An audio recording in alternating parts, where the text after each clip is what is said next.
How the B-2 bomber flies without a tail.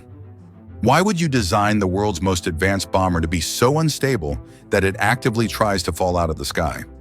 It sounds like madness, but that single question gets to the very heart of what makes this plane a legend. In the dead of night, a shape slices through the air, unseen and unheard. It's not a UFO. It's the Northrop Grumman B-2 Spirit, an aircraft that seems to break the laws of physics. The B-2 is an engineering marvel, famous not just for what it has, but for what it's missing. By removing the tail, its designers made it nearly invisible to radar, but they also created a monster that shouldn't be able to fly. This is the story of the classified technology that tames that monster, a story of unbelievable costs, Cold War secrets, and the obsession with becoming a ghost. For over 100 years, airplane design was simple. You need a tail. It's like the feathers on an arrow or the rudder on a ship. It gives a plane the stability to fly straight. But on a stealth bomber, a tail is a huge weakness. Those flat vertical surfaces are a perfect mirror for enemy radar. To be truly stealthy, the tail had to go. But in solving one problem, Northrop's engineers created an even bigger one. How do you control an airplane that is constantly trying to tumble out of the sky? This is the paradox of the B-2. Its greatest strength, the tailless, flying wing design, is also its greatest weakness. It's a machine living on a knife's edge, balancing aerodynamic chaos with digital perfection. And today we're unpacking the classified tech and sheer nerve that allows this unstable giant to own the skies. Section 1. The problem: aerodynamics versus stealth. To really wrap your head around the B-2's genius, you first have to understand why planes look the way they do. Every conventional plane balances four forces: thrust pushes it forward, drag holds it back, weight pulls it down, and lift from the wings pushes it up.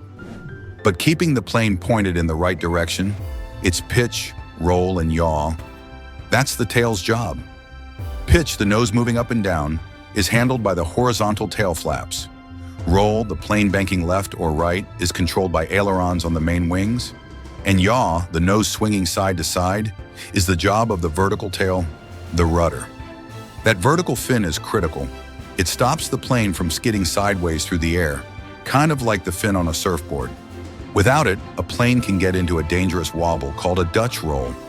This is exactly what doomed early flying wings from the 1940s, like Jack Northrop's amazing YB-49.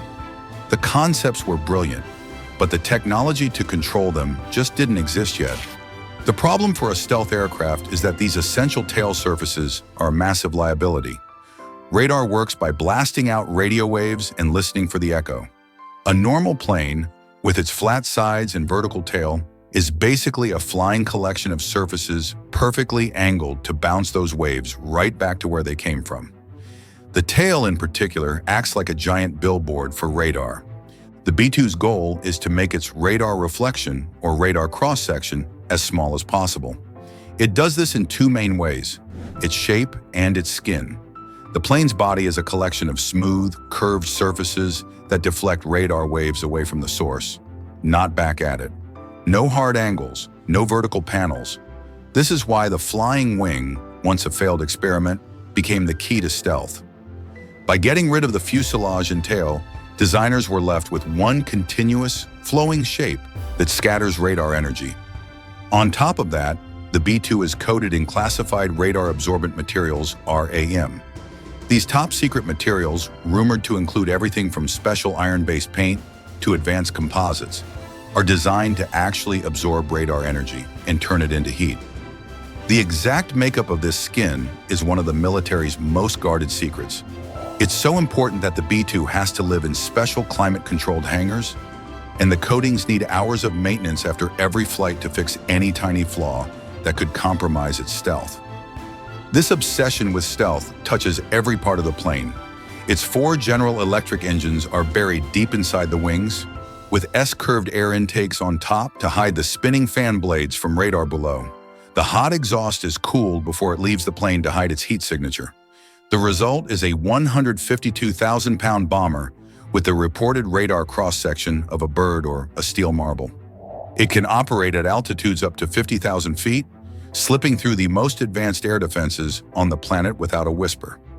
But this incredible stealth came at a mind-blowing cost. The B-2 was a black program, developed in total secrecy, which added billions to the price tag. When the dust settled, the program had cost over $44 billion. With only 21 planes ever built, that's over $2.1 billion per aircraft, making it the most expensive plane ever made.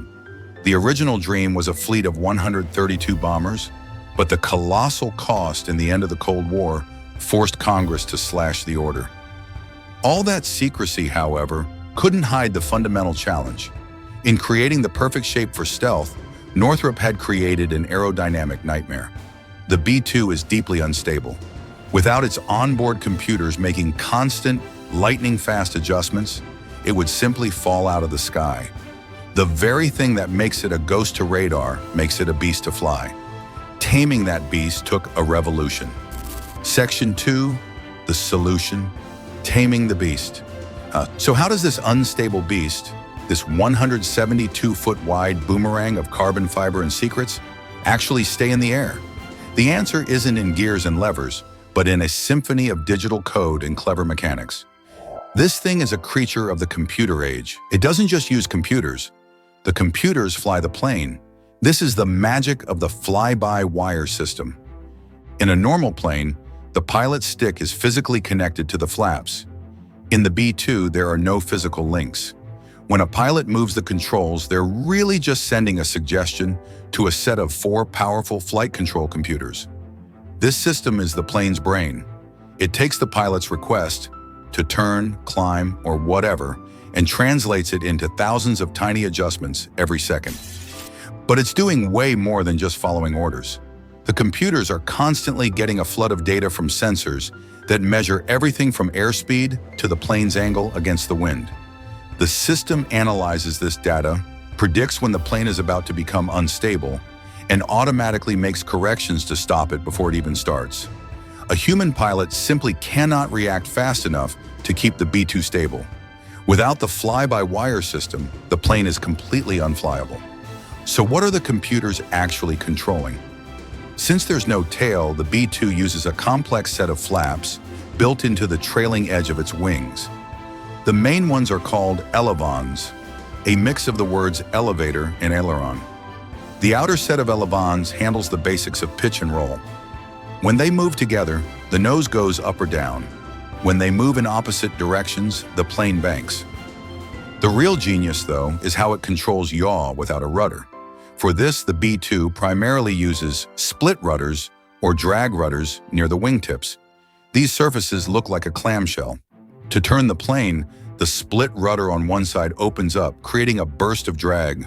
This drag pulls that wing back, swinging the nose of the plane in that direction. It's just like paddling a canoe harder on one side to make a turn.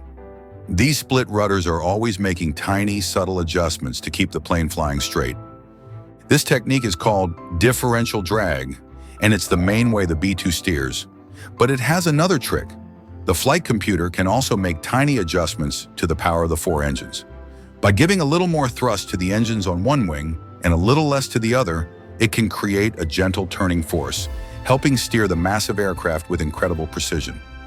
Finally, a flap in the center of the plane, sometimes called a beaver tail, acts as a shock absorber for the air. It constantly adjusts to cancel out turbulence, smoothing the ride and reducing stress on the airframe during its incredibly long flights. This whole system, the computers, the elevons, and the split rudders, works together seamlessly. It's a closed loop where the computer is constantly sensing, thinking, and acting. It's what allows a fundamentally unstable aircraft to not only fly, but to fly with a precision that's shocking for its size. This breakthrough finally brought Jack Northrop's flying wing dream to life, and in doing so, created a weapon that changed the rules of war. The B-2 story is filled with secrets, and sometimes those secrets get out. One of the plane's own engineers, Northrop Grumman, was convicted of selling B-2 stealth technology to China, secrets that are thought to have helped them develop their own stealth bomber, the H-20. Grumman, who helped design the B-2's heat-suppressing engine exhaust system, is now serving a 32-year sentence for espionage. It's a crazy story that shows just how valuable this technology is. What do you think about the balance between national security and the massive cost of programs like the B-2? Let me know down in the comments. And if you're enjoying this dive into incredible technology, make sure you hit that subscribe button so you don't miss our next video. Section 3, the implications. A ghost in the machine. Flying without a tail isn't just a cool engineering trick, it's the whole point. It's what gives the B-2 its terrifying strategic power. By solving the stability problem, its designers created a plane that combines three things no other bomber has ever matched: incredible range, a huge payload, and extreme stealth. This trio makes the B-2 a unique instrument of global power. It can take off from its home base in Missouri, fly halfway around the world, drop 40,000 pounds of conventional or nuclear bombs with pinpoint accuracy, and fly home without ever landing. The B-2 first saw combat over Kosovo in 1999. In that war, B-2s flew less than 1% of all combat missions, but destroyed 33% of the Serbian targets in the first 8 weeks. They flew grueling 31-hour round-trip flights from the US, hit heavily defended targets, and flew straight back. Its most legendary mission came in 2001 during Operation Enduring Freedom in Afghanistan. A B-2 named the Spirit of America flew for 44.3 hours straight, setting a record for the longest air combat mission in history. The flights were so long the two pilots had to take turns sleeping on a cot in the cockpit. The B-2 has since flown missions over Iraq, Libya, and other hostile territories, proving again and again its unique ability to go anywhere and hit anything. It's the aircraft that brought the massive GBU-57 bunker buster to the forefront, a 30,000-pound bomb designed to destroy deeply buried facilities, a capability now also shared by the venerable B-52. But the B-2's real legacy might be the technology it created. The advanced materials, the fly-by-wire systems, and the stealth coatings paved the way for the F-22 Raptor and F-35 Lightning II. And now its direct successor is getting ready to fly, the B-21 Raider. The B-21 Raider, also made by Northrop Grumman, looks like a smaller, sleeker B-2. Much of its design is still classified, but it's a huge leap forward. With a wingspan estimated to be around 132 feet, compared to the B-2's 172 feet, the B-21 is designed with what the Air Force calls next-generation stealth, making it even harder to see. This includes more advanced radar-absorbent skin and a design that's stealthy from all angles, not just from the front. The B-21 is also being built with an open architecture, making it far cheaper and easier to upgrade with new tech.